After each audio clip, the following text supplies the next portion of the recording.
Hi there. I just wanted to take a brief moment and share some things I've learned in the last a couple weeks as I have had a loved one pass away in our home. And now we're working through that grieving process. I just wanted to share some kind of survival tips when facing tough times, which I think we all are, whether it's helping someone who's ill now or maybe lost a loved one before, maybe even a miscarriage. I know even just the craziness of life, the letdowns. There's just so much going on, and I felt led to share with you a couple things that God brought to my heart during this time. This is not me being a good person. This is me trying to survive. And so a couple of things that I learned was one, surrender control. When I stopped trying to control the situation and just decided to be helpful, is when things really began to come together and really the things that needed to get done got done, and honestly, relationships that were terribly on the rocks changed dramatically to focus on helping this family member that was passing away. But then also, number two, seek to be used by God. Just seek to be moldable. Don't seek perfection or your timeline, my timeline, but just God calls us to be his servants, but he wants us to be clay in his hands. And if I'm focused on the overwhelm, if I'm focused on the problem, if I'm focused on the bitterness that just wants to creep in so often, then I can't really be used by God. And neither can his love and grace and peace reign in my life and in the lives of those around me. I felt like I had a choice. I either give in to the bitterness and the anger, and then my whole family suffers, or by the grace of God, I choose gratefulness and gratitude, and I pray that over my family each and every morning, just out of desperation, calling out to God.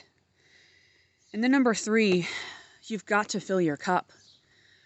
Ladies, men, wherever you are, so many of us are filling out our cup. We're giving to our family, we're giving to our job, we're giving to for me, it was caregiving, hardcore caregiving, for really only about 4 days. But it definitely was a change in me and my husband's life. And so often life can consume us and overtake us and overwhelm us and just leave us so drained. Well, the truth is you don't have anything to give unless you're filling your cup. Well, how do you do that? What does that look like? It's something as simple as making sure you're drinking enough water.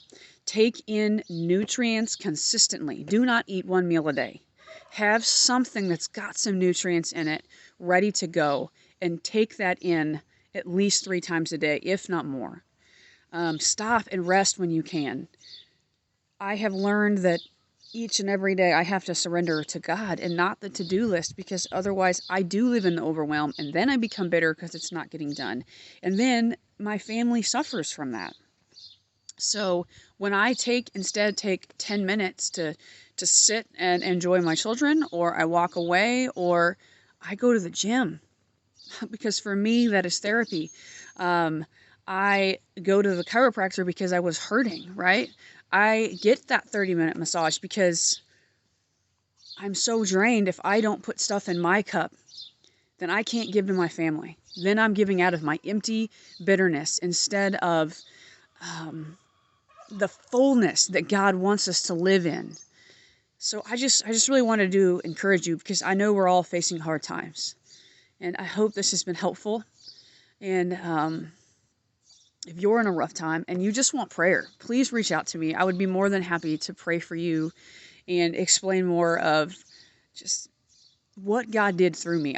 I want to do like a long video sometime to explain all the miracles that happened through the passing of my family member. Things that couldn't have happened without God's divine intervention. Again and again and again. When I surrendered control, and when I chose gratefulness and gratitude over the bitterness and the anger. And y'all, there are physiological effects of that. That does reduce the stress, fight, or flight response in our body, so that we can focus and have energy to do what needs to be done, but also so that we can heal. So I hope this has been helpful. I love y'all, and let me know how I can help you.